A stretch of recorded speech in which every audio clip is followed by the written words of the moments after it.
Então, aqui é só para apresentar um pouquinho para vocês e dar saudade para o Ângelo. É o campus da nossa universidade.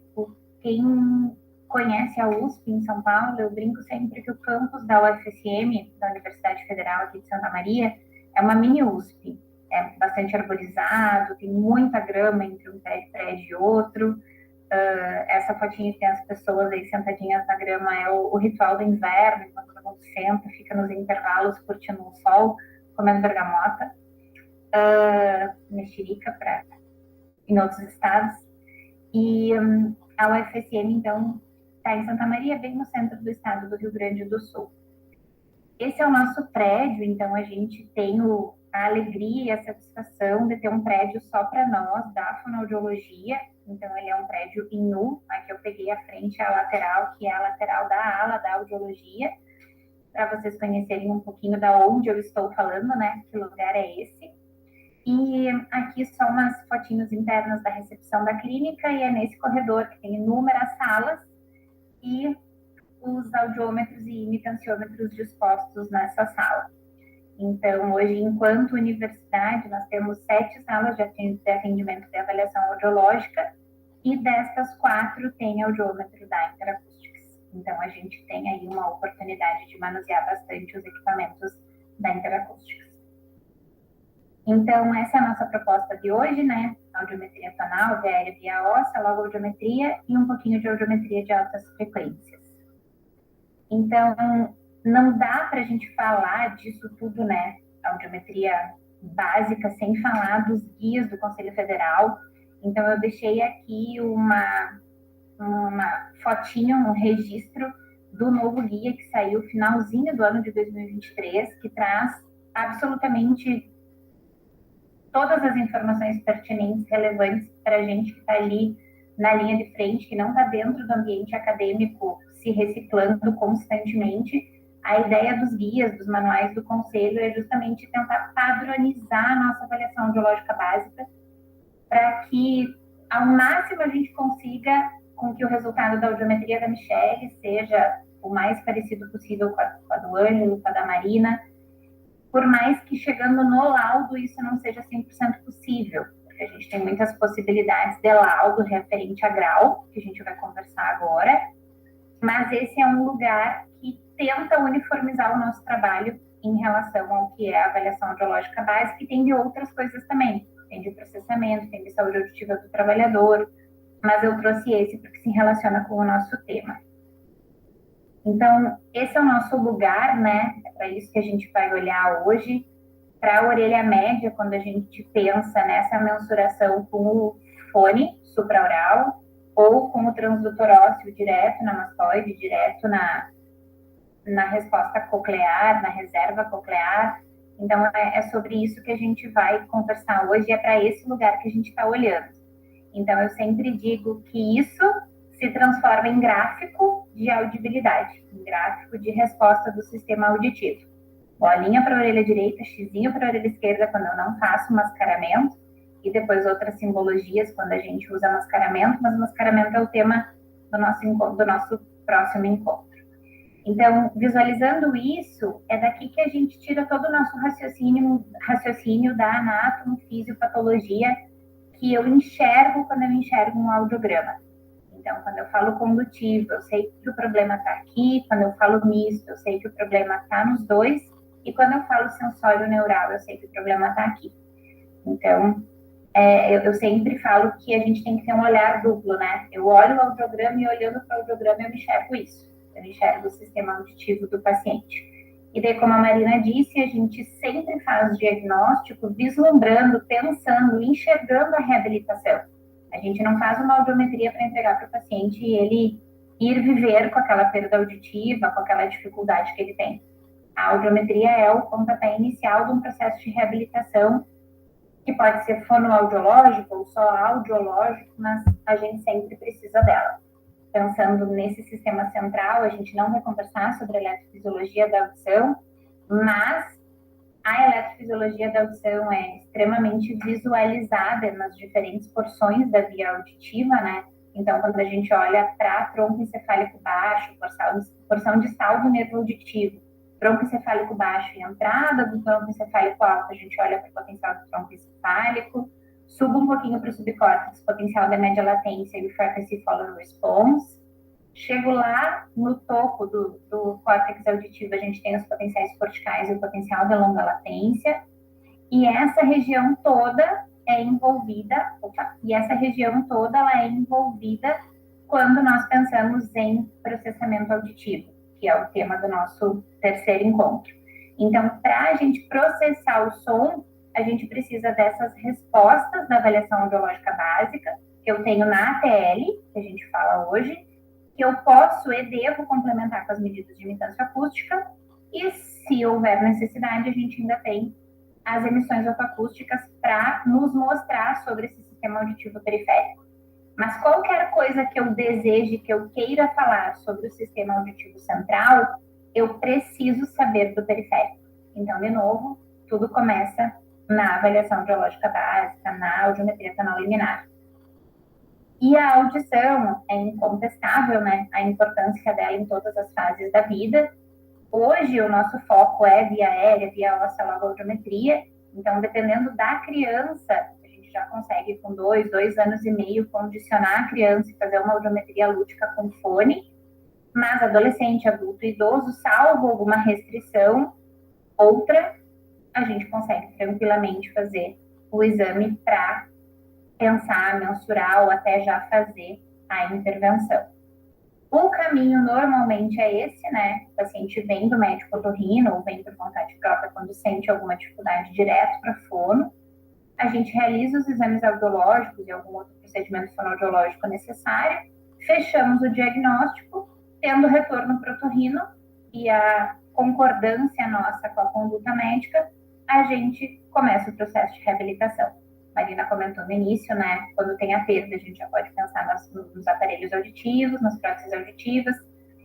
Mas quando a gente tem uma dificuldade com o limiar normal e, por exemplo, um problema de processamento, a gente já pode começar também a intervenção com o treinamento auditivo cognitivo, musical, todas as possibilidades de treinamento que existem.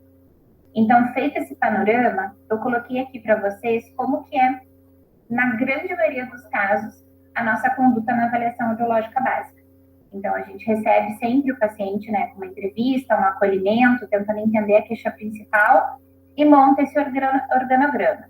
Então, via aérea, via óssea, quando existe a queixa, a gente faz limiar de desconforto. Quando o paciente tem a perda e vai para o aparelho, o limiar de desconforto é sempre realizado para poder fazer a protetização. LE, LRF e IPRF, enquanto logo audiometria, né, sempre conectado na avaliação audiológica básica. Aqui desconfigurou, estaria aqui o LDV, que é o limiar da detecção de voz, que a gente faz quando não consegue fazer o LRF, porque tem uma perda de audição muito grande ali e o paciente não tem a capacidade de reconhecimento, mas ele vai poder fazer a detecção. Então, mais para frente, a gente vai falar que o LRF e o LDV, eles têm um objetivo em comum, que é essa verificação da resposta do sinal de via aérea, se ele foi bem captado. E daí aqui a gente fecha tudo que está na cabina e vem para a imitanciometria. Curva timpanométrica, teste de função tubária sempre que necessário, mediante queixa ou necessidade de alguma investigação que o otorrino pede, e os reflexos acústicos. Reflexo acústico, logicamente, sempre tomando cuidado se o paciente tem alguma queixa de desconforto, para a gente poder fazer a mensuração no manual, com os acréscimos de intensidade mediante a possibilidade do paciente. E sempre o paciente recebe uma devolutiva, sempre. A gente termina o exame e já explica para o paciente. E dos 5 graus de perda auditiva, ele tem uma perda grau 1, ou uma perda grau 2, ou uma perda grau 3. Aqui a gente trabalha com a classificação do OMS. O OMS agora 2021, né? Porque a gente teve esse novo guia, e daí teve essa atualização da classificação do OMS, que não mudou nada. A gente vai chegar lá, mas continua leve, moderado, moderadamente severo, severo e profundo. Então, a gente sempre tenta situar o paciente por aqui. E de 5 graus de perda auditiva, ele tem uma perda grau 1, ou uma perda grau 2, ou uma perda grau 3, para ele entender o tamanho da perda e não pedir quantos por cento ele perdeu da audição. porque essa classificação a gente não tem, né? Ela não existe. Às vezes ainda acontece de o paciente dizer, mas o fulano me disse que eu perdi 50% da audição. A gente tenta situar o paciente mostrando o exame para ele, que o único lugar que tem porcentagem é no índice percentual, e que ele entende, por exemplo, 72%, 76%, e daí essa questão da porcentagem a gente sempre tenta vincular ao reconhecimento de fala, e permitir que ele entenda que dos graus de perda, ele está em algum daqueles graus ali.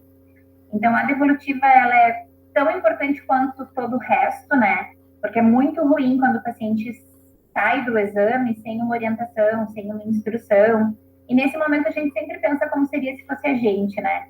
Toda vez que eu vou fazer um exame e saio para esperar o laudo dali a 3, 4, 5 dias, fica aquela angústia, né? E quando a gente recebe uma devolutiva, a gente já sabe, tá, tudo bem. Eu tinha uma queixa e dessa queixa eu descobri que eu tenho uma perda leve, que eu tenho uma perda moderada, que eu tenho uma perda nas frequências agudas, que eu tenho uma perda em 8.000 Hz.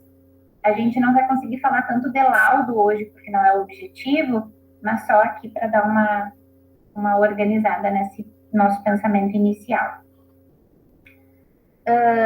Quando a gente pensa em audiometria canal-liminar, não é só fazer o exame, né? Não é só ir lá e apertar o botão e criar esse gráfico.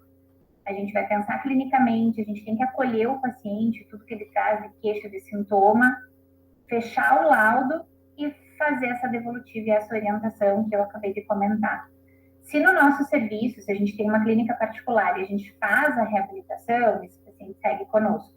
Mas sempre que a gente não faz, encaminhar e orientar para que esse paciente possa buscar essa reabilitação. Então, a gente precisa ter esse compromisso e essa seriedade com o laudo, com o diagnóstico que a gente está fechando ali.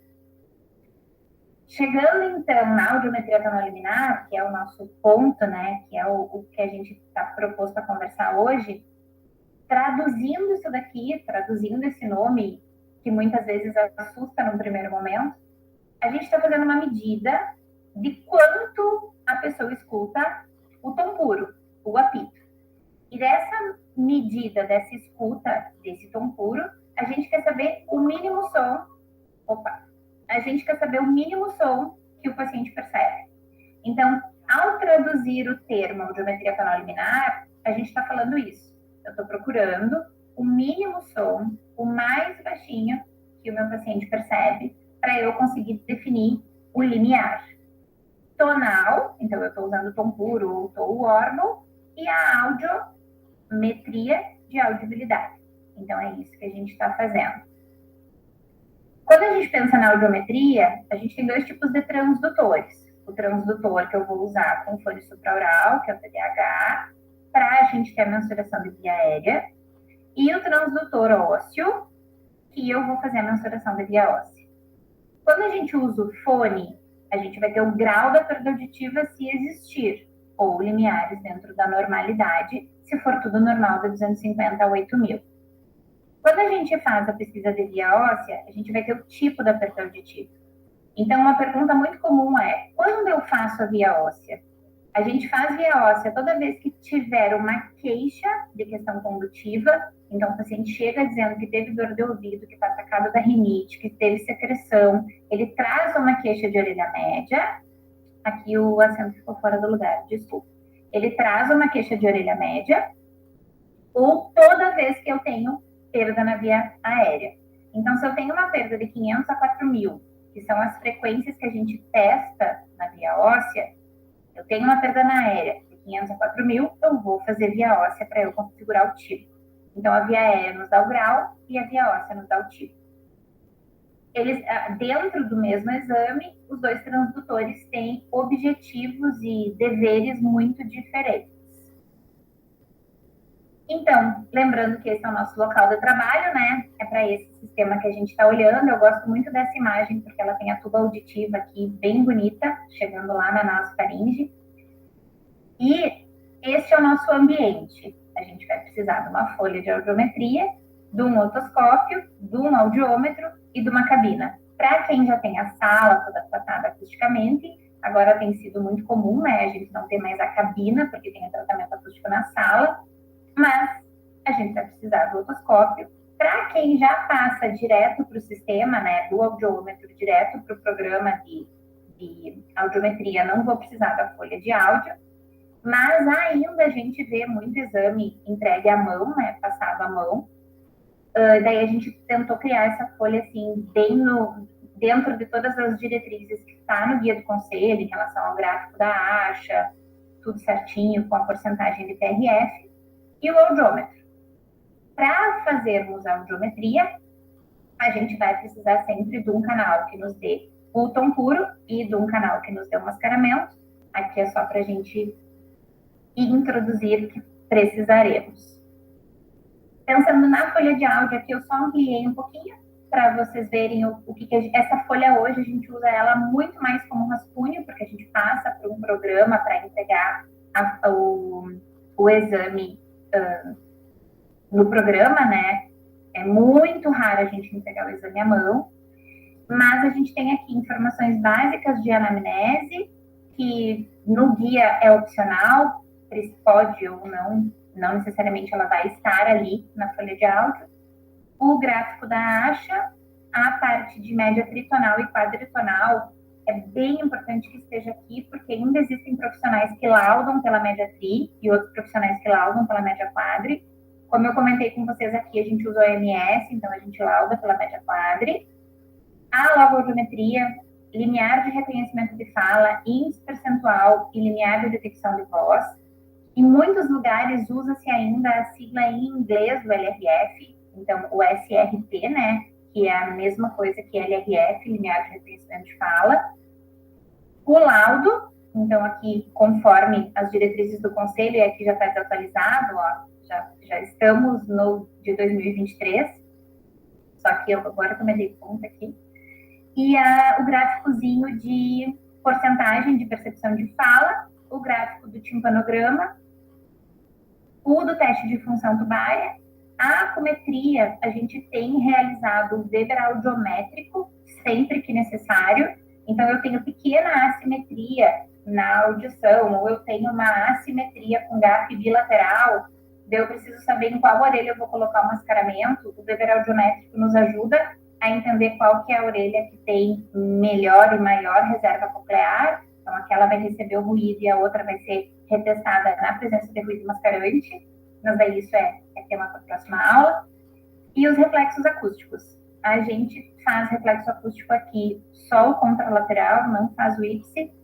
Não vou entrar no mérito aqui para não usarmos o tempo com temas que não estão previstos, mas a resposta mais rápida do porquê do contralateral é por conta das fibras. Então, a gente tem a maioria das fibras cruzando contralateralmente, então a gente tem uma resposta diagnóstica muito maior no reflexo contralateral. Então, por isso que a gente só tem aqui o contra. Só dei uma ampliadinha no gráfico da ASHA, para quem ainda usa o audiograma à mão, ou para quem usa programa e o gráfico não é esse, se puder ajustar, pensando em seguir as diretrizes. Aqui eu coloquei como que fica a apresentação do gráfico no programa da Interacústicas. Então, para quem já tem o equipamento, né, já tem essa facilidade de ter ali o audiograma prontinho, bonitinho, para facilitar e não precisar dessa questão do exame à mão. Bem-vindos a Escute Bem Aparelhos Auditivos. Conheça nossas unidades de atendimento e faça parte da nossa história de 15 anos de experiência com produtos de qualidade exclusiva e excelência fonoaudiológica. Estamos em constante contratação de profissionais para atender nossos clientes. Convide seus amigos e familiares para uma experiência auditiva inovadora na Escute Bem.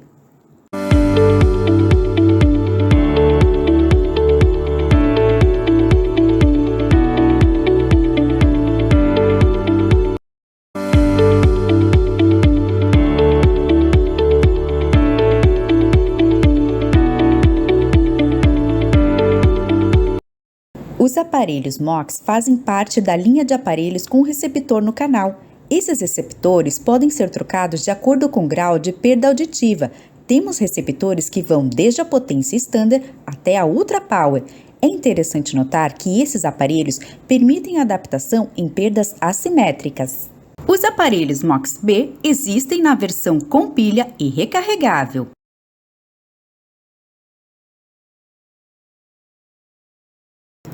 Aparelhos linha Stride. Esses aparelhos vêm na versão mini BTE para perdas no máximo severas e os BTE para perdas severas e profundas.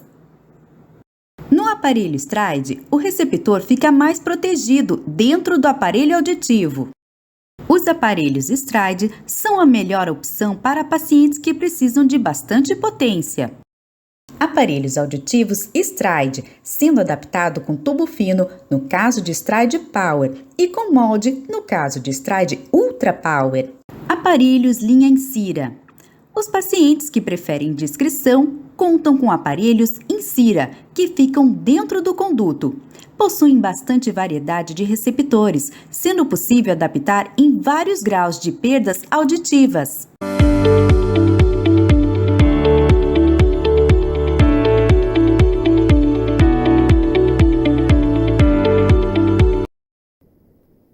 Pensando na execução da audiometria, pensando no fazer da audiometria, não é só ir lá e fazer. A gente tem coisas que a gente precisa controlar que parecem bobagem, mas não são. A duração do nosso estímulo, quanto que a gente vai pulsar ou não pulsar aquele estímulo, e daí tem o pulse do equipamento ou o pulse do nosso dedo, o ritmo que a gente vai dar para esse pulse quando a gente está pulsando no manual e não pulsando no equipamento, o quanto a gente está dando pista visual, de olhar para o audiômetro, olhar para o paciente, olhar para o audiômetro, olhar para o paciente. Então, cada fonoaudiólogo ajusta o seu fazer. Eu tenho o hábito de ficar olhando para o paciente o tempo todo, eu não olho para o audiômetro, porque a gente já decora ali o manuseio. Eu sempre uso as duas mãos, então uma mão mexe na frequência, a outra dá o estímulo. Ou às vezes eu faço as duas coisas com uma mão só, frequência e estímulo. E cuida para não ficar. Dei o estímulo, olhe para o paciente. Dei o estímulo, olhe para o paciente. Então, olhando para o paciente sempre, a gente consegue dar os reforços positivos, toda vez que sentir que é necessário, para monitorar também questões que cada vez mais são muito comuns na nossa rotina, né? Que é o nível de atenção do paciente, que vai reduzindo ao longo do tempo do exame, ansiedade, cada vez mais as pessoas não querem ficar muito tempo dentro da cabina, e a gente sabe que não é uma coisa gostosa, né? Não é uma coisa agradável ficar dentro da cabina. E o sono. Então, vai dando aquele soninho, o paciente vai diminuindo a vigília, e quando a gente olha para o paciente, interage com o paciente, a gente diminui esses riscos de ter problemas no exame, porque o paciente está com muito sono, está muito nervoso, caiu o nível de atenção. Então, são coisas super importantes. Então, a nossa função é gigante dentro da audiometria. Pensando no passo a passo, a anamnese e a meatoscopia não fazem parte do nosso diálogo hoje, mas elas são importantíssimas, né? Cada serviço tem a sua anamnese, mas quanto mais a gente souber do paciente, mais eu já preparo o meu cérebro e me organizo para um caso cognitivo, para um caso sensório, para um caso misto. Na meatoscopia, eu descarto qualquer questão que possa estar interrompendo aquela passagem adequada do som no meato acústico. Via aérea, como eu comentei, a gente vai ver normalidade ou perda e o grau da perda. A logoaudiometria, ela tem um papel gigante e a gente vai conversar já, mas o LRF e o IPRF, cada um tem a sua importância. O LRF, ele serve para eu olhar para a via aérea e dizer, ok, está compatível, eu consigo confiar na minha via aérea, porque o reconhecimento de fala está batendo lá. E o IPRF, ele tem outro papel completamente diferente, que é a gente pensar quantos por cento esse meu paciente percebe de uma lista de mono ou de uma lista de sílabos, que a gente já vai ver, numa intensidade de conforto, dentro de uma cabina tratada acusticamente no silêncio. Então, eu preciso dessa situação ver. Se é um componente sensório, ele é sensório só coclear? Ele é sensório e ele é retrococlear? Ou se eu tenho uma perda condutiva, eu coloquei bastante volume e o paciente manteve inteligibilidade de fala, ele conseguiu manter 92%, 96% com um gap grande e uma óssea normal, Então, eu vou organizando esses pensamentos pela logoaudiometria. Então, o LRF e o PRF estão dentro da logo, mas com objetivos e propósitos completamente diferentes. E daí a via óssea vem e contempla o tipo de perda.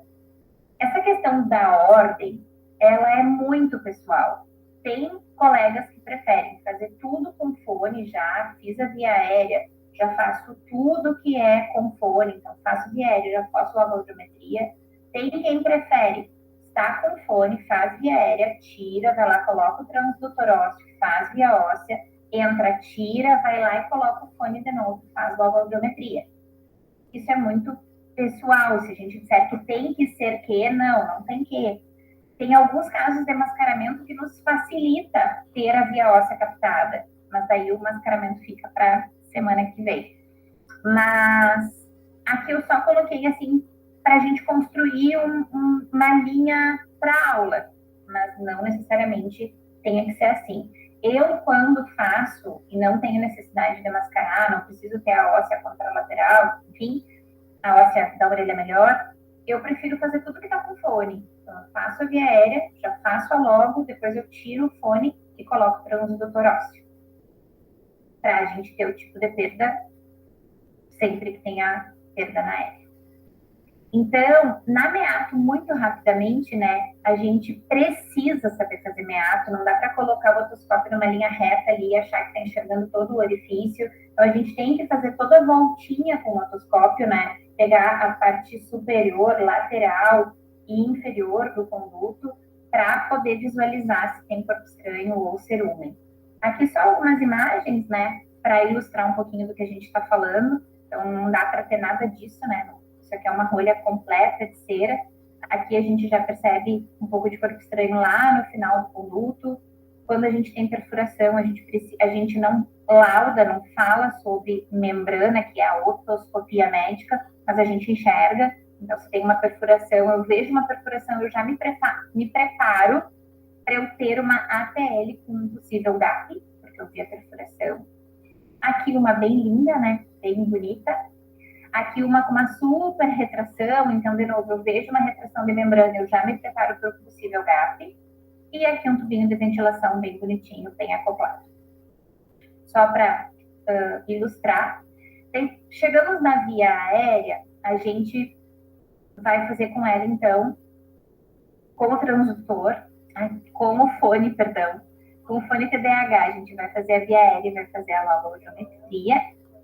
E quais são as possibilidades audiológicas, indo lá para aquela imagem que a gente viu no início da nossa aula, quais são as possibilidades nessa via, nessa estrutura, dentro da fisiopatologia, que podem fazer a nossa via aérea cair, fazer a nossa via aérea ter perda.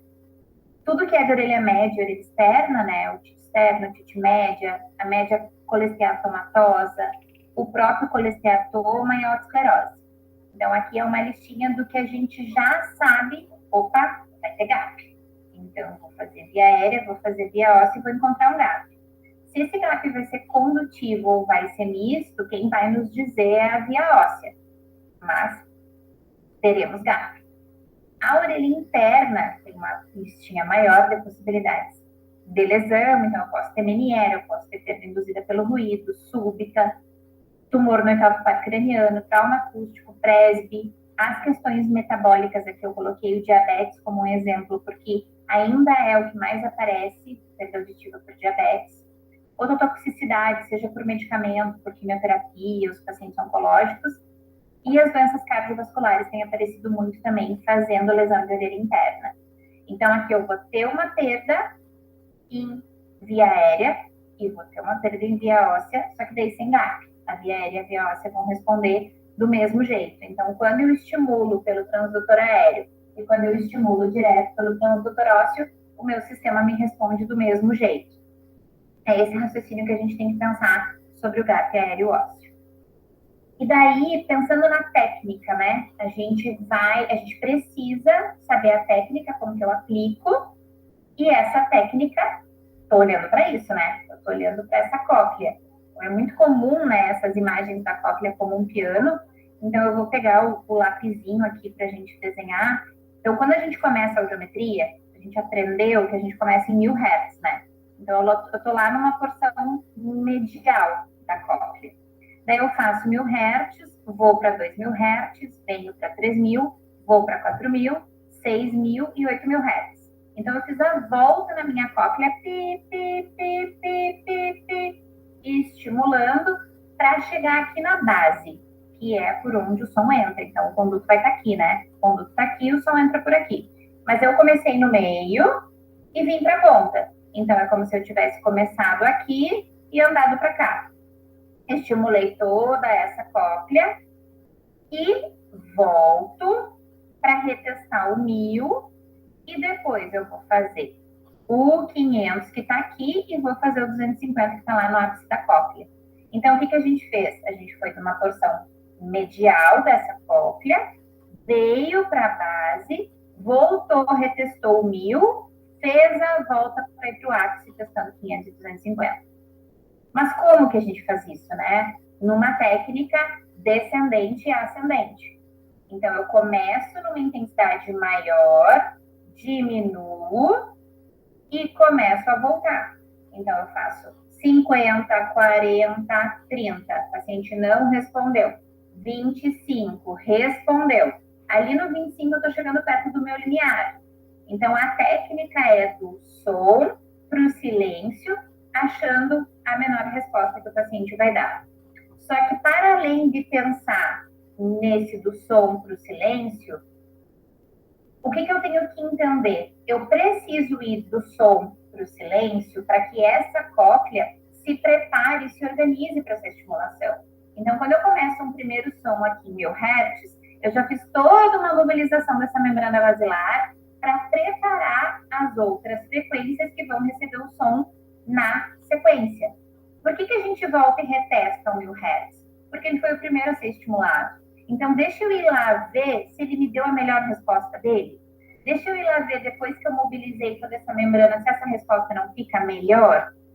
Então, a gente retesta o 1000, considera a melhor resposta. Então, se o paciente tinha respondido em 10, no reteste eu fui lá e ele me respondeu em 5. Então, desconsidero 10 e considero 5, porque eu retestei e ficou melhor.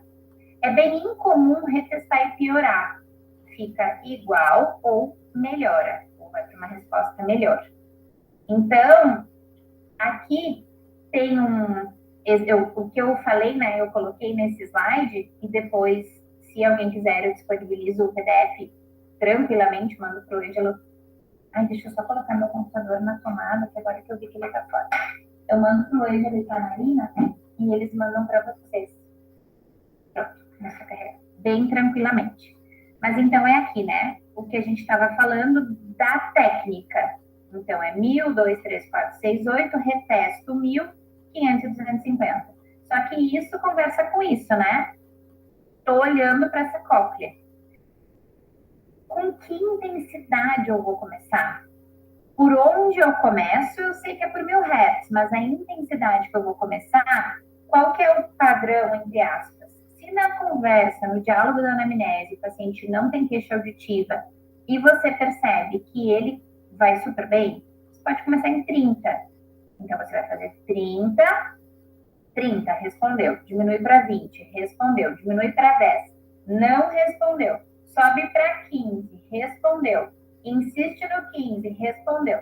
Voltou para 10, não teve resposta, tu teve 50% de respostas aqui na tua estimulação do 15.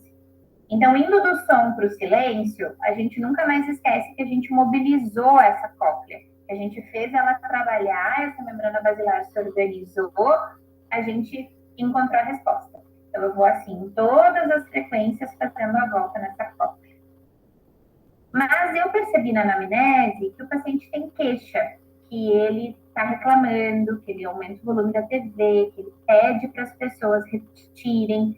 Então, eu já posso pensar numa intensidade maior. Eu posso começar em 50 ou mais. Ah, comecei em 50, o paciente não me respondeu. Tá tudo bem, não tem nenhum crime aí. Aumenta para 70, aumenta para 80. Qual que é o truque do tempo? Você está fazendo o exame, fez em 1000 Hz, o paciente, toda a anamnese faz a gente pensar no componente sensório neural. toda a anamnese faz a gente pensar que o maior prejuízo vai estar aqui, ó. Vai estar aqui no agudo. 4, 6 e 8. Então, eu fiz 1000 Hz, deu 30. 2000 Hz, eu já posso começar em 50, 60, porque se a perda é descendente, se essa perda está piorando, eu dou mais intensidade para conseguir achar o limiar. Porque sempre que a gente começa muito perto do limiar, fica difícil para o paciente. Mas quando a gente começa muito forte, com uma intensidade muito maior, o exame fica mais cansativo. Então, de uma frequência para outra, a gente vai pegando uma colinha de por onde eu começo. Então, 50, 60, 70, a áudio está caindo, eu vou aumentando ali 20 dB em relação à minha última resposta, eu sei que vai estar por ali. Porque a grande maioria dos audiogramas descendentes, eles têm uma piora que está de 10 em 10, 20 em 20, salvo aquelas rampas muito abruptas, eu vou ter uma piora de mais de 20 dB entre uma frequência e outra. E é nessas situações, deixa eu só limpar esse aqui. Ah, ele não limpa agora, ele vai ficar sempre com essa minha riscaria. Tá vendo? Não limpa, tudo bem. Mas são essas situações em que a gente tem uma diferença maior do que 20 dB entre uma frequência e outra, que entra a testagem das frequências intermediárias. Então, aqui eu testaria o 750, no meio entre o 500 e o 1000, se a gente tivesse uma diferença maior do que 20, e o 1500, aqui entre o 1000 e o 2, quando a diferença entre 1000 e 2, 500 e 1000, é maior do que 20, eu peço as frequências intermediárias para a gente poder pensar e organizar a cabeça para as zonas mortas da cóclea, principalmente quando a gente pensa na protetização. Pensando na simbologia, orelha direita e orelha esquerda, bolinha, xizinho para via aérea, via óssea da orelha direita, via óssea da orelha esquerda. Simbologia para ausência de resposta, orelha direita, orelha esquerda, a ausência de resposta, orelha direita, orelha esquerda. As outras simbologias são para a nossa aula da semana que vem, que a gente tem um mascaramento. Mas é aqui que a gente reside quando eu tenho audição simétrica, que eu não preciso tirar a participação de um lado para avaliar o outro. Travou. Ah, ele só completou. Pronto. Daí aqui eu só coloquei para ilustrar a questão das frequências a serem testadas, né? Via aérea, o que a gente tem de padrão é de 250 a 8.000. Existe uma sugestão bastante recente de testar o 125 quando a gente tem uma possibilidade da síndrome do tensor do tímpano, TTTS ou STT, dependendo se vai usar em inglês ou em português a sigla, mas a síndrome do tensor do tímpano tônico, tendo a resposta de 125 pior, se essa bolinha aqui estivesse aqui ou mais para baixo, isso é mais um indício de que talvez eu tenha aí a síndrome do tensor do tímpano, e essa frequência nos ajuda a pensar nesse diagnóstico, a fechar esse diagnóstico. Mas de padrão, 250 a 8.000 para via aérea, 500 a 4.000 para via óssea. Já antecipei a via óssea aqui. E daí a técnica descendente e ascendente eu acabei comentando já, mas aqui eu só coloquei uma demonstração para nós vermos o que eu acabei de falar. Então, no linear normal, podemos começar em 30, na perda 50 ou mais, vou descendo até o paciente não me responder mais, subo e encontro o lugar da resposta. Vou descendo até o paciente não me responder mais, ele parou de me responder, subo a intensidade, aumento a intensidade e encontro a resposta. Isso em todas as frequências que a gente acabou de conversar. E em qual orelha eu começo, né? Eu preciso começar por algum lugar. Então, a gente vai começar sempre na melhor orelha ou na orelha direita. Desses anos todos de atuação fonoaudiológica, quase 20, é gritante a orelha direita como orelha dominante, né? Justamente por conta da dominância hemisférica. Então, hemisfério esquerdo, orelha direita. Mas tem, sim, as perdas assimétricas com alguma lesão, alguma questão de orelha direita que o paciente prefere começar pela orelha esquerda. E por que eu preciso fazer essa pergunta e por que ela é tão importante? Porque, gente, pensa comigo, para um paciente que nunca esteve naquela situação, que nunca entrou naquela cabina, que nunca colocou aquele fone, a gente tem que tentar diminuir o desconforto, fazer com que aquela situação seja o menos ruim possível. Para isso, eu começo pela melhor orelha para facilitar essa escuta, para facilitar essa resposta. Pensando no estímulo, se eu vou usar tom puro, se eu vou usar o órgão, o tempo de estimulação, o tom órgão, ele tende a ser mais agradável, mas isso não é uma regra. Na questão do zumbido, é sempre legal a gente perguntar como que parece o zumbido do paciente, para a gente tentar fugir disso. Então, se o paciente diz, o meu zumbido é um apito, pi, vamos fazer o órgão, para ele não se confundir na audiometria com o zumbido dele. O tempo da estimulação muito curto, que dificulta a vida do paciente. Então, os 3 segundos, aqueles que a gente vê na literatura, é o mínimo ali para que a gente consiga que o paciente tenha uma audibilidade legal, mas também não pode fazer estímulo muito longo, que fica lá. Eu sempre brinco do 1, 2, 3, não é 1, 2, 3, é 1001, 1002, 1003, 1004, 1005. Se eu vou até 1010 fazendo 10 segundos de estímulo, minha audiometria vai demorar 3 horas. Então, não. 3 segundos de estimulação é o suficiente para a gente ter uma resposta fidedigna. Isso também não é regra. Mas um estímulo de meio segundo não permite que o paciente consiga dar uma resposta confiável.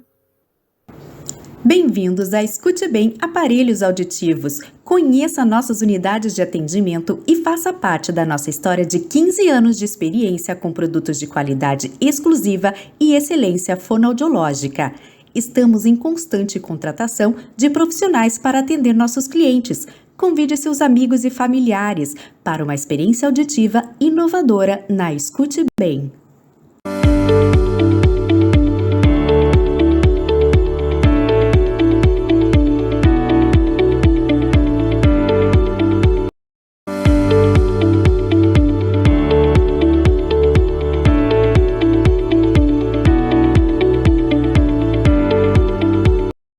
Os aparelhos MOX fazem parte da linha de aparelhos com receptor no canal. Esses receptores podem ser trocados de acordo com o grau de perda auditiva.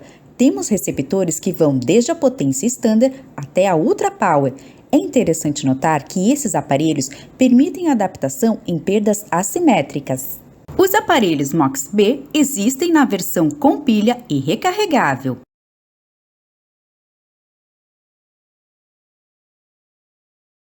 Aparelhos linha Stride. Esses aparelhos vêm na versão mini BTE para perdas no máximo severas e os BTE para perdas severas e profundas. No aparelho Stride, o receptor fica mais protegido dentro do aparelho auditivo. Os aparelhos Stride são a melhor opção para pacientes que precisam de bastante potência.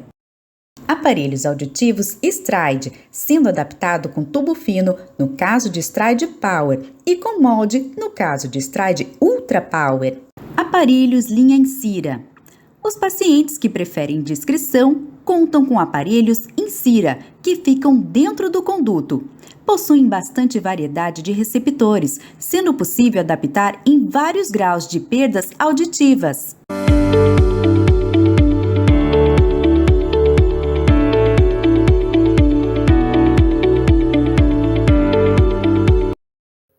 Aqui de novo a técnica, não vou ter muitos exemplos, vou passar. Pensando no grau de perda auditiva, os limiares normais, pela OMS, é até 19. Então, 20 já é perda. Opa, sobrou um, ficou 20, 201 aqui, ó, é 20 e 21 aqui. Então, pela OMS 20 e 21, que é a mesma de 2020, eu fui arrumar e não saiu zero. Limiar normal é até 19. Então, a gente não faz audiometria de 1 em 1 dB. Mas o que tem-se uma recomendação bem interessante? Achei uma frequência em 20 no meu audiograma. Estou fazendo lá, deu 15, 15, 15, 10, 15, 20. Essa frequência você retesta de 1 em 1. Se é uma resposta só, que vai classificar uma perda auditiva por uma frequência, retesta de 1 em 1. Se essa resposta for para 18, 17, você arredonda para 15. E está tudo bem. Mas se você retestou de 1 em 1 e continua no 20, você realmente tem uma perda auditiva naquela frequência. Então, o normal, até 19. Pensando na média quadritonal, 500, 1000, 2 e 4, a gente tem essas possibilidades. Então, são os 5 graus de perda que eu comentei antes. A perda completa acaba não entrando aqui, porque daí já não tem mais 1 grau, né? Ela é completa. Então, entra só do leve ao profundo. É claro que a gente recebe... Ai, travou de novo. A gente recebe exames de outros colegas e nem todo mundo usa a média quadritonal e nem todo mundo usa essa classificação. Acho que eu vou desligar a caneta, isso. E nem todo mundo usa essa classificação, então a gente tem que ficar atento para isso. Porque, eu tinha colocado aqui as outras classificações. Tá aqui, ó. Acho que eu passei demais. Existem essas classificações, Lloyd Kaplan e Davis, que a gente usa a média TRI, 500, 1002. O que se usa muito ainda? Lloyd Kaplan. A DBAP da OMS 2021 usa a média quadritonal, que é 500, 1002 e 4.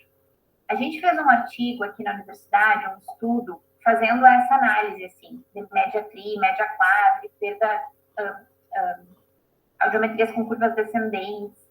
E é muito nítido no estudo, é muito nítido nesse artigo, e até falhei de não colocar ele aqui, o quanto a curva descendente piora o TRF, aumenta o handicap do paciente, quando a média TRI está normal e as outras frequências descem, tem a curva descendente. Então, por esse artigo, corrobora e fortalece ainda mais a gente usar a média quadritonal, porque tem uma tendência maior a gente representar o paciente, o que ele sente de desconforto, de desvantagem auditiva. Mas a ideia não é falar de laudo, então vamos adiante, porque senão eu fico aqui falando de laudo. E aqui eu só trouxe alguns exemplos para nós, então, para mostrar sobre o que a gente está falando. Aqui a gente tem um gráfico orelha direita e orelha esquerda, intensidade de TRF, porcentagem de reconhecimento e o LRF.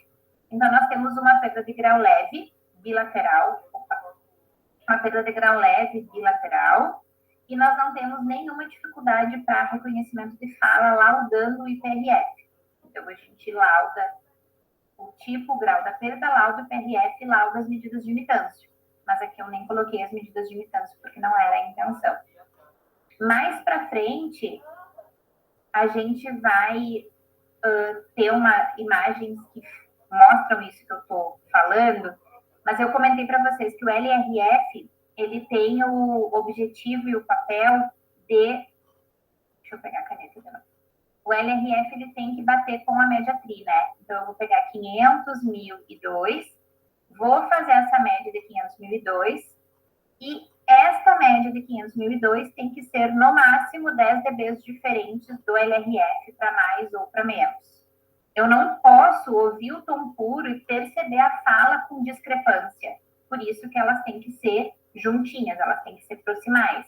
Então, é a média tritonal, 500, 1002, que tem que ser coerente com o meu limiar de reconhecer a fala, que aqui pode ser o SRT, como eu comentei antes. Num objetivo completamente diferente, vem o índice percentual, porque daí eu coloco uma intensidade de máximo conforto para o meu paciente, eu coloco 40 dBs acima da média TRI e pergunto, você está ouvindo bem? Essa intensidade está confortável para você? Isso quando a gente faz o IPRF viva voz. Porque se a gente for pensar no mundo ideal, idealíssimo, fortissimamente indicado, e no último encontro de áudio teve uma mesa sobre isso, assim, que bateu-se muito nessa tecla, o ideal, idealíssimo, IPRF e LRF gravado. Porque daí eu não tenho nenhuma influência do locutor, do discurso, do tom, do R, da voz aguda, da voz grave. Eu tenho uma gravação, o sol dessa gravação. No LRF, eu aplico a técnica do LRF, né? Fala uma, baixa 10. Fala uma, baixa 10. Errou a primeira, sobe 5 dBs e fala 4 palavras. E daí aqui eu acho o momento que eu acerto 2 e erro 2, que é o 50% do LRF. Então, se eu tenho isso gravado, eu não tenho nenhuma influência do locutor. Essa não é uma realidade ainda na grande maioria dos lugares, mas percebo que tem sido uma crescente. Mas se eu tenho gravado, eu também vou procurar a intensidade de máximo conforto para eu ter a máxima confiança possível nessa porcentagem. Porque é essa porcentagem que vai me falar no silêncio, num ambiente confortável, a capacidade que o meu paciente tem de comunicação. É lógico que se eu colocar um ruído aqui, muda tudo. Eu estou falando de percepção de fala no silêncio. Daí aqui eu coloquei um outro exemplo para gente, que é de uma perda sensório, aqui também é sensório, né? Via aérea e via óssea juntas. Aqui também é sensório. Opa, peraí que eu quero a caneta. Aqui. Também é sensório, só que o que muda muito aqui, ó? Aqui, inclusive, tem uma falha, né? Que eu deixei de propósito para chamar atenção para isso. O índice percentual muito baixo, numa intensidade ok para esta perda, então intensidade de conforto, tem o limiar de reconhecimento compatível com a média TRI, só que aqui eu não posso deixar de fazer dissílabo, eu preciso dos dissílabos. Por mais que o laudo nós façamos pela monossílabo, a gente vai fechar o laudo pelo monossílabo, o dissílabo nos diz: eu tenho uma maior probabilidade desse componente ser realmente retrococlear ou não. É um sensório neural coclear. Porque toda vez que esse PRF, quando realizado numa intensidade ok para essa média tritonal, toda vez que ele está 60% ou menos, eu penso, opa, a lesão não é só na cóclea. Eu acho que depois da cóclea eu tenho alguma questão aí. Oitavo par, troncoencefálico, o que está acontecendo aí para cima? E daí, como a Marina falou, a gente precisa pensar na necessidade do diagnóstico diferencial. Então, esse aqui é um caso e é um paciente que eu preciso pensar num potencial de troncoencefálico para o diagnóstico diferencial. Por mais que o potencial de tronco tenha suas limitações, porque aqui, em função dos limiares de 2 a 4 mil Hz, eu só vou ter a onda 5. Eu já não tenho a onda 1 e a onda 3 em função da perda periférica. Então, mas eu vou fazer um TEAD só para ver a onda 5? Sim, porque daí eu consigo, pela latência da onda 5, fazendo a correção para a perda auditiva, ver como é que está essa resposta de baixo para cima. E pensando lá nos nossos slides iniciais, essa subida e esse caminho para o som. Então, perdas sensório-neurais completamente diferentes, né? Uma perda leve e uma perda moderada, e uma diferencinha de 1 grau mudou completamente o IPRF. E é esse que é o lindo e o ouro da avaliação biológica básica. Cada perda leve é uma leve, cada moderada é uma moderada, e assim a gente vai. Mas aqui, eu queria trazer destaque para a importância do dissílabo quando a gente tem o IPRF com mono menor do que 88, sempre menor que 88, mas aqui muito nesse caso por conta desse aqui 60 e menos que 60. A ideia aqui era trazer exemplos dos graus de perda leve e moderado, mas eu já vou trazendo já estou trazendo as questões do LRF e TRF, porque é impossível separar. E já estou falando da óssea, porque a gente está vendo que elas estão juntinhas, VA e VO, então é um componente sensório. Chegando no transdutor ósseo, não que eu não tenha falado dele ainda, é muito importante este posicionamento do transdutor ósseo. Então, não dá para o transdutor encostar aqui na orelha, não dá para o transdutor ficar lá na metade da cabeça. O transdutor tem que ter esse espaço aqui, ó, entre a orelha, e ele casa, ele encaixa, ele acopla em cima da mastoide. Então, ele fica bem bonitinho aqui. Se o transdutor ósseo encosta no lóbulo, por mais que seja mínima a vibração do vibrador ósseo, o paciente sente. Então, às vezes, tem umas respostas lá em 10 na via óssea, e eu entro na cabina e digo, vem cá, olha aqui. O transdutor está encostado, ele escorregou e ele veio parar aqui atrás da orelha. Então, começou a ter respostas de óssea muito melhor do que vocês imaginavam, para tudo e vai lá olhar se o transdutor não escorregou. Porque, às vezes, agora nesse calor, aqui em Santa Maria faz 40 graus. Por mais que a gente ligue o ar-condicionado dentro da cabina, continua 30. Então, fechou a porta, o paciente começa a suar e escorrega. Então, vai lá, seca, reposiciona. Paciente que tem muito cabelo, empurra o cabelo para cima, para a gente ter uma resposta confiável pelo posicionamento do transdutor. A gente não falou do posicionamento do fone, mas também, né? Fone bem acopladinho, não dá para ficar mais para cá, nem mais para cá, nem mais para cá. Ele tem que ficar acopladinho em cima da orelha para a gente ter certeza que esse som foi, que a gente teve o melhor caminho aí dessa transmissão sonora. Dito isso, óssea normal é óssea em 15 dBs ou melhor do que isso. E é essa óssea normal ou não que vai fazer a gente saber laudar condutivo, sensório e misto. Então, uma óssea normal é uma óssea em 15. 20 já é uma óssea alterada. Já é uma alteração coclear. Para eu saber se isso vai ser misto ou se isso vai ser sensório, vai depender do GAP. Então, a óssea, eu já vou ter feito a via aérea, né? Eu tenho a via aérea e eu tenho GAP de até 10. GAP de até 10 não é GAP, é sensório. Então, eu tenho uma lesão coclear sem nenhum impedimento de orelha média. GAP maior do que 10, ou seja, GAP de 15, eu tenho algum componente de orelha média que está fazendo a resposta ser pior quando eu uso todo o caminho do que quando eu estimulo diretamente. Então, a gente sempre volta naquela imagem lá no início da nossa aula. Eu tenho um caminho,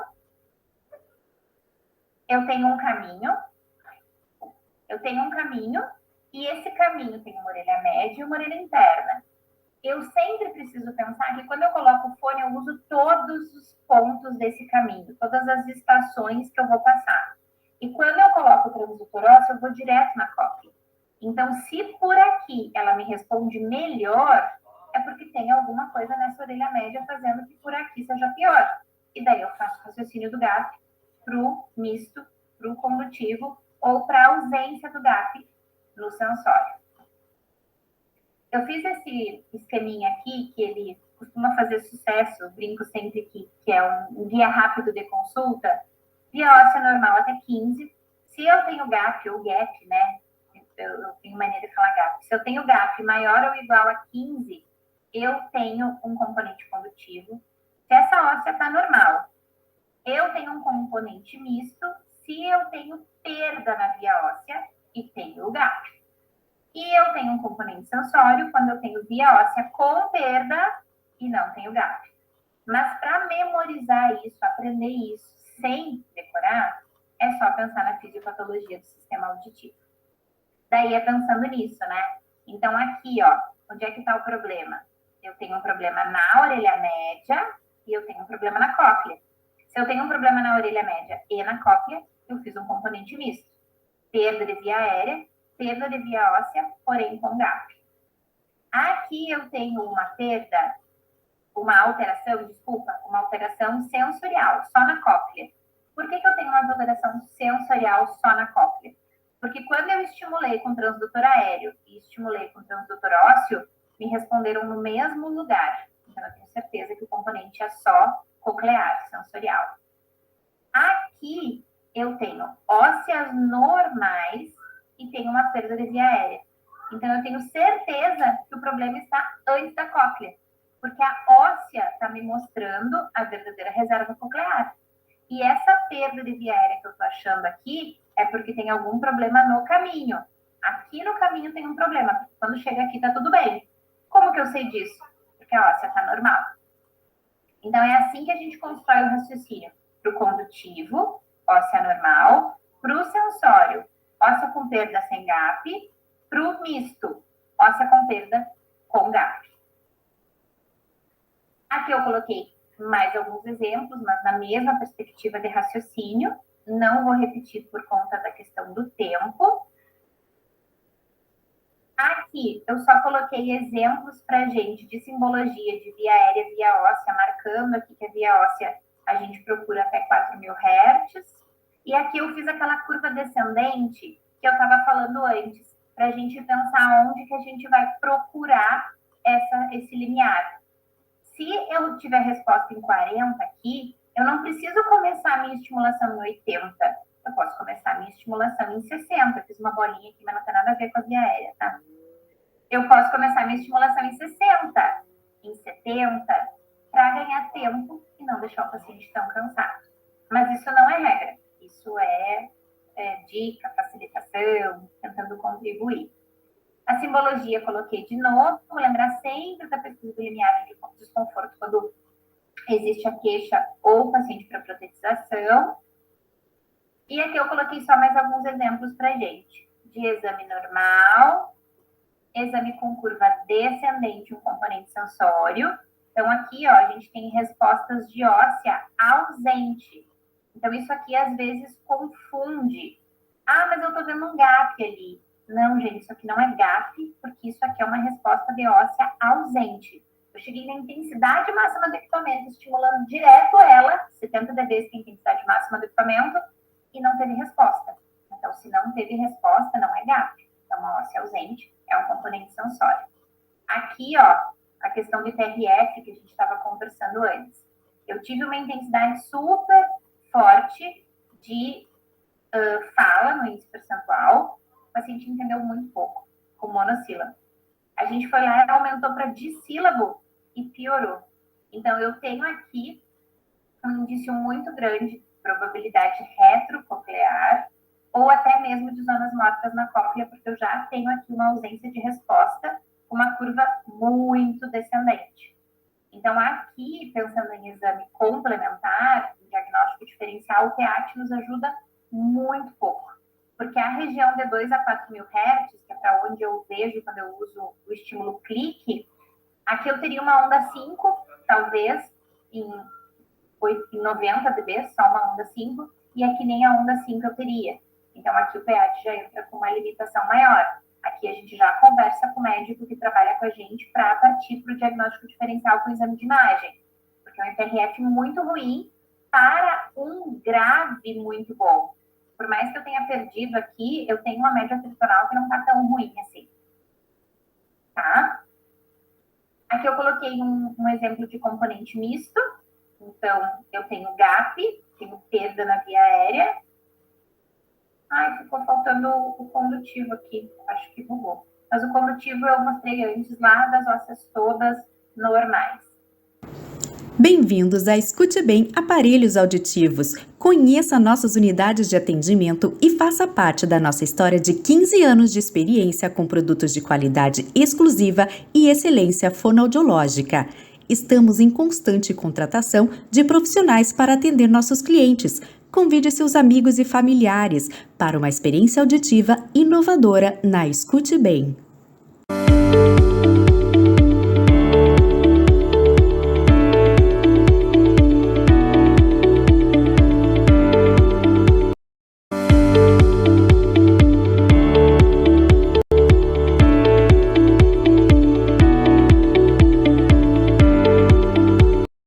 Os aparelhos MOX fazem parte da linha de aparelhos com receptor no canal. Esses receptores podem ser trocados de acordo com o grau de perda auditiva.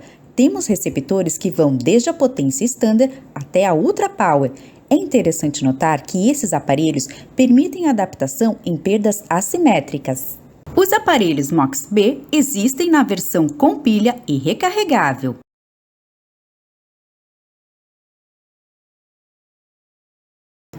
Aparelhos linha Stride. Esses aparelhos vêm na versão mini BTE para perdas no máximo severas e os BTE para perdas severas e profundas. No aparelho Stride, o receptor fica mais protegido dentro do aparelho auditivo. Os aparelhos Stride são a melhor opção para pacientes que precisam de bastante potência. Aparelhos auditivos Stride, sendo adaptado com tubo fino no caso de Stride Power e com molde no caso de Stride Ultra Power. Aparelhos linha Incira. Os pacientes que preferem discrição contam com aparelhos Incira, que ficam dentro do conduto. Possuem bastante variedade de receptores, sendo possível adaptar em vários graus de perdas auditivas.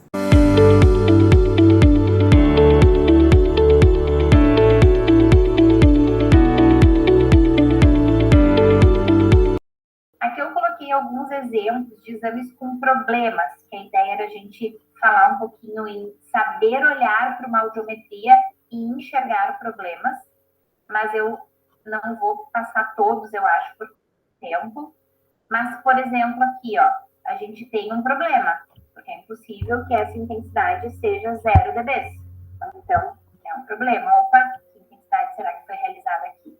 Quando a gente usa logoaudiometria gravada, é sempre importante que a gente coloque nas observações, se tem algum canto no programa que vocês usam, que dê para colocar os comentários do fonoaudiólogo, coloque nos comentários que você fez logoaudiometria gravada, para aumentar ainda mais a confiabilidade do teu exame, quando a gente está frente a essas situações assim, ó, de PRF muito ruim. Aqui, qual que é o problema? Está faltando dissílabo. Não ter dissílabo hoje, quando o monossílabo é menor do que 88, é uma falha na nossa execução da logoaudiometria, precisa fazer. Aqui a gente tem uma incompatibilidade do LRF com a média tritonal. O LRF ficou muito melhor, então provavelmente aqui faltou mascaramento nesse LRF. Aqui eu coloquei para a gente lembrar do LDV, que nesse programa aqui fica LAF, limiar de audibilidade da fala, o LDV é limiar de detecção de voz, e lembrar que muitas vezes o LDV, ou LAF, ele fica compatível com a melhor resposta que a gente tem no audiograma, porque daí eu vou dizer para o paciente, levanta a mão para mim, ou aperta o botão, quando você ouvir a minha voz. Eu vou tapar e vou fazer pá, pá, pá, pá, pá.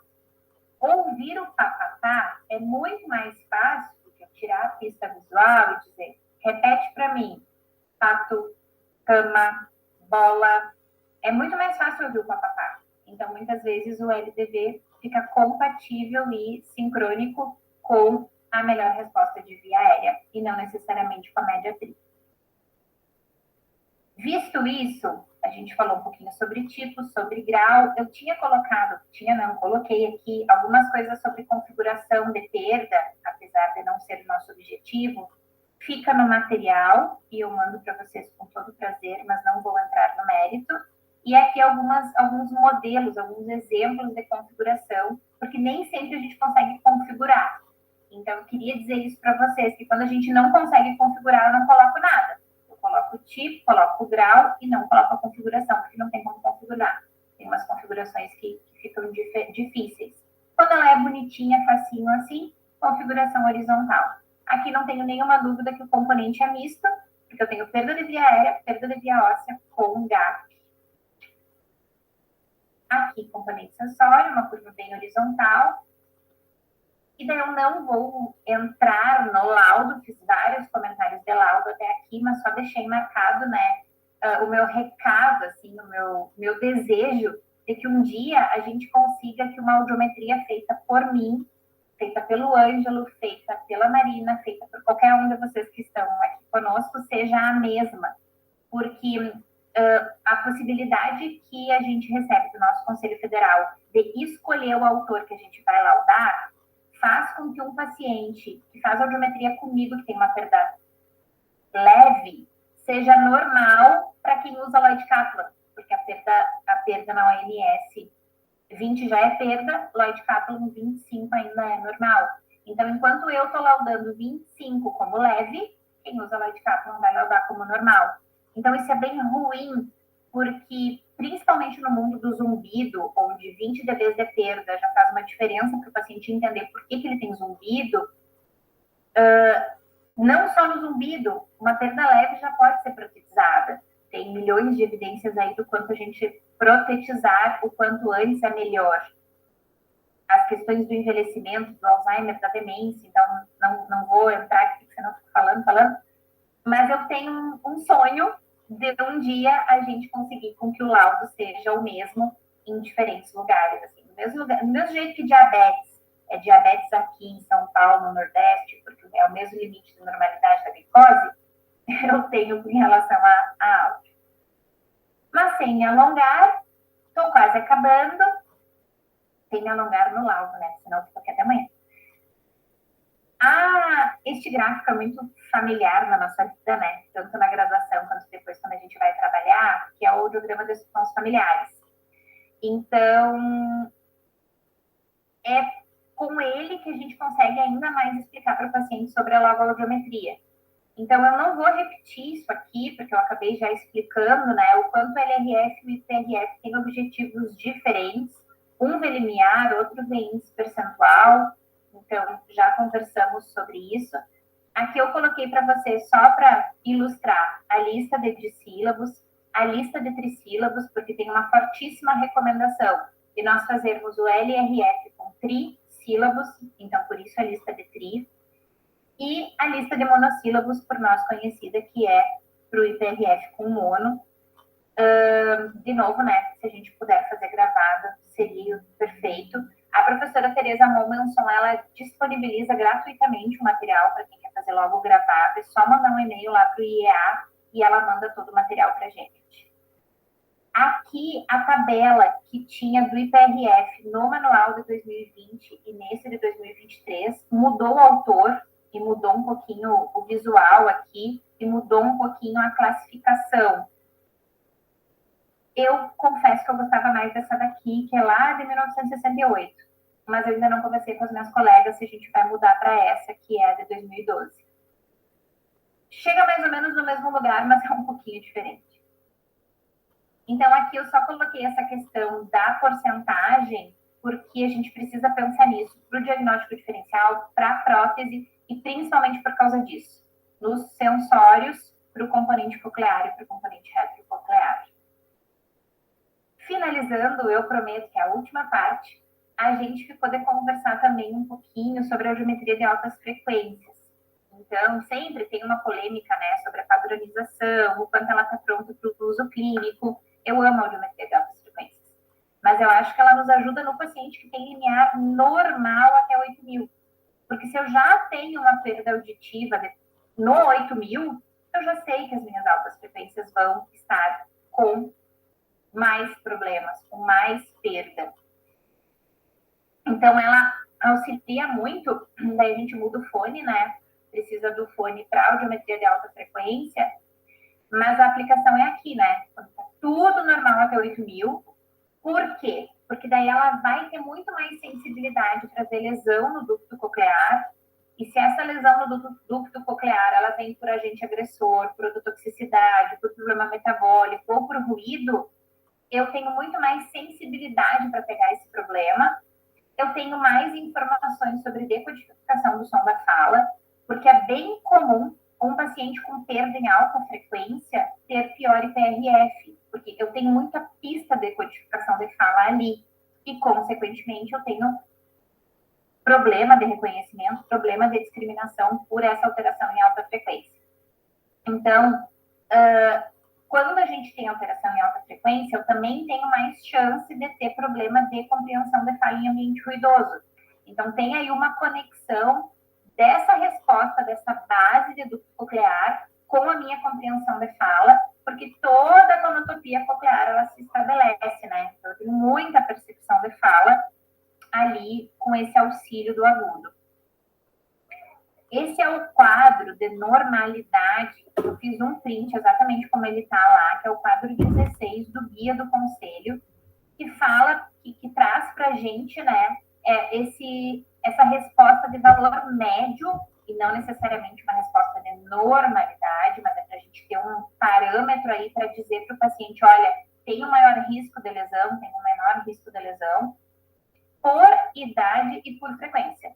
De 9 a 20.000 Hz, então a gente tem um lugar para dizer assim, tá bem, não tá bem, a cada década. É bem legal esse material.